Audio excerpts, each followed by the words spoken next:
لا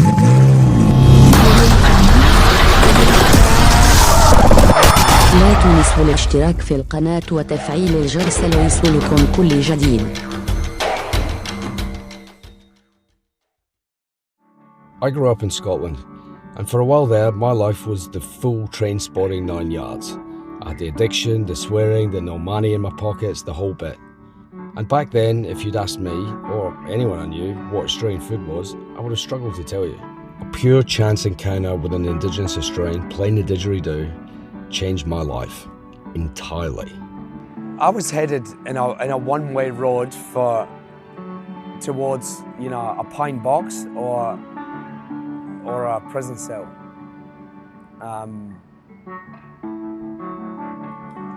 There's no other way to describe it. But that busker, Jimmy, he really opened something up inside of me. He instilled me with a passion that I could never have seen coming. This deep need to explore the real Australia and its real, traditional and ancient foods. Here's this truly ancient culture. These guys have been around for 40,000 years before the Egyptians built the pyramids. How can you ignore the oldest culture on earth?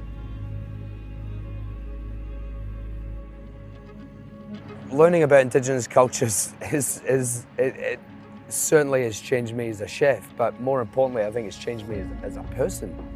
Now I'm telling a story of a culture of where that ingredient comes from, and the idea is that you feel that connection through these stories.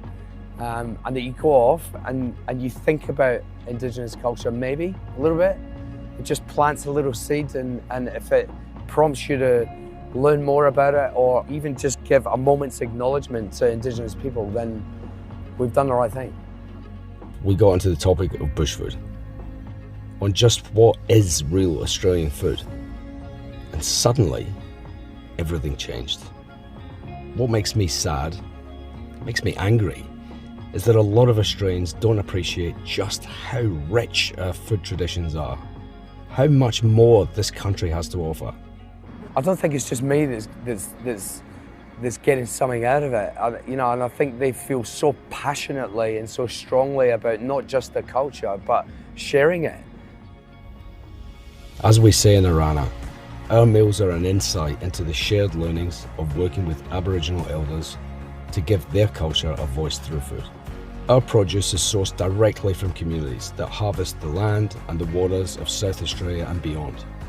At my restaurant, we use at least 50 seasonal Indigenous ingredients to create our tasting menu at any one time, including seeds, fruits, nuts, trees, honey, ants, and seafood. Sustainability is a conversation that chefs have been having for a long time. It's not just in producers and suppliers. We apply it to everything we do, from rubbish waste through to the car we drive. I've had that car for 9 months. I go up and down from work every day, and I've only filled up with petrol twice. It's heartbreaking to me to think that during my lifetime, Indigenous Australians' languages and culture are in danger of being completely wiped out. That's why I started the Arana Foundation. It's too valuable not to fight for. We also set up the Indigenous Food Database, which has now reached over 1,600 ingredients and counting. It saddens me that most Aussies, most kids in schools, would struggle to name 5 or 6 of them. If you'd told the boy I used to be that I'd be doing this, running a charity, he'd laugh his head off. If you told him he'd be driving a Porsche, he'd assume he was going to steal it. And if you told him he'd be hosting MasterChef, mentoring the next generation of talented Australian chefs and the things I'm most passionate about, he'd probably have told you off. The truth is, food has saved me more than once in my life. I've always said, if it wasn't for food, I would have died. If I hadn't found my career path, I would have just been another statistic.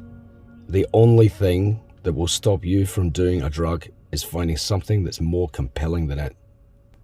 And when you're an addict, there's very little that's more compelling. Luckily for me, I somehow found food.